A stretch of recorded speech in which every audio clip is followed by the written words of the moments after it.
श्री कृष्ण कहते हैं, जो होता है अच्छे के लिए होता है। कभी कभी विपरीत परिस्थितियां हमारी वर्तमान स्थितियों को अच्छा करने के लिए आती है। मन चंचल होता है, ये इधर उधर भागता है और किसी भी कार्य की एकाग्रता का दुश्मन होता है। लेकिन यदि ये व्यक्ति के वश में हो जाए तो इससे अच्छा कोई मित्र नहीं है। इसलिए मन को एकाग्र करना जरूरी है और मन की एकाग्र करने के लिए बस थोड़े से अभ्यास व प्रयास की जरूरत होती है। भगवान कहते हैं कि मेरे लिए ना तो कोई घृणित है, ना ही कोई मित्र, ना ही कोई प्रिय है, ना ही कोई निर्धन है, ना ही कोई धनी है।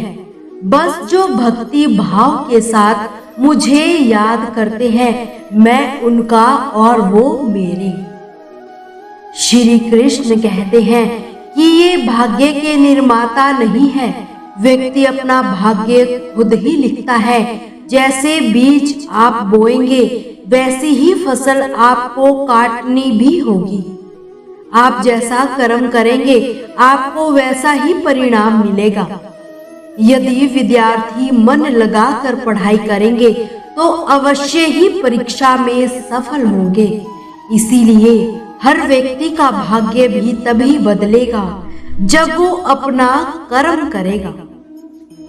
भ्रम और संदेह से परे जब भगवान आपसे प्यार करते हैं तो आप हर चीज से प्यार करते हो। श्री कृष्ण कहते हैं, कभी किसी खेत में किसी किसान को खेती करते देखा है? वो उसे सींचता है, उसकी फसल में वो पक्षियों से उसकी रक्षा करता है, परंतु एक बात का वो सबसे विशेष ध्यान रखता है कि कहीं खेत में खरपतवार ना आ जाए, क्योंकि एक भी खरपतवार खेत की सारी फसल को नष्ट कर सकता है। ठीक उसी प्रकार यदि वंश की कोई संतान खोटी निकल जाती है तो वो सारे वंश का सर्वनाश कर देती है। व्यक्ति को सदैव बुराई से बचकर रहना चाहिए। अगर कोई बुरा कर्म करता है तो वो कर्म आपको अपने जीवन में ही भोगना पड़ता है। जिस प्रकार बछड़ा झुंड में भी अपनी माँ को ढूंढ लेता है, वैसे ही कर्मों के फल भी आपको कहीं ना कहीं ढूंढ ही लेते हैं। ईश्वर कण कण में निवास करते हैं। छोटे से छोटे जीव में भी उनका वास होता है। जो व्यक्ति सदैव हंसता खेलता व मुस्कुराता रहता हो, वो अपने स्वभाव से भिन्न हो जाए, अर्थात चुप गुमसुम उदास रहने लगे, तो समझना उसके हृदय में एक दर्द है। उस दर्द ने उसे कमजोर बना दिया है। जिस व्यक्ति के पास धन दौलत वैभव ऐश्वर्य सब है मगर वो संतुष्ट नहीं है, तो उस धन दौलत का कोई अर्थ नहीं है, क्योंकि वो व्यक्ति सदैव असंतुष्टि की स्थिति में रहता है। जिसके पास संतुष्टि है वो थोड़े में भी संतुष्ट रहता है। जब आप कोई बुरा या अच्छा कार्य करते हैं, आपको लगता है कोई देख नहीं रहा है, लेकिन ये क्यों भूल जाते हो कि आप जो भी कुछ कर रहे हो, भगवान की दृष्टि सदैव आप पर बनी हुई है। इसलिए कभी ये ना समझे कि आप अकेले हैं। भगवान सदैव आपके साथ होते हैं। कहते हैं, मन के हारे हारे और मन के जीते जीत। अर्थात जिस प्रकार सकारात्मक विचारों से सफलता मिलती है, उसी प्रकार नकारात्मक विचार असफलता के मार्ग की ओर अग्रसर करते हैं। क्योंकि जैसा हम सोचते हैं वैसे ही हम बन जाते हैं।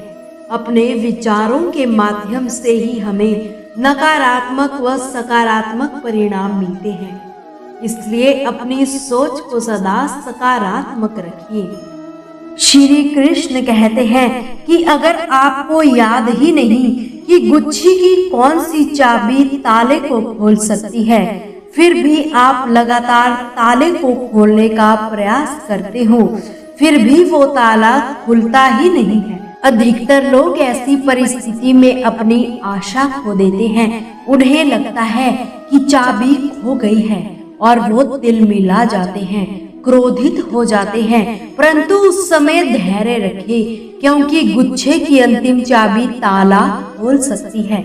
कुल्हाड़ी का अंतिम प्रहार वृक्ष को काटकर गिरा देता है, परंतु क्या सत्य में कुल्हाड़ी का अंतिम प्रहार वृक्ष को काटकर गिरा देता है? आपको आपका लक्ष्य दिला देता है? नहीं, आपका निरंतर प्रयत्न ही आपको सफलता दिलाता है।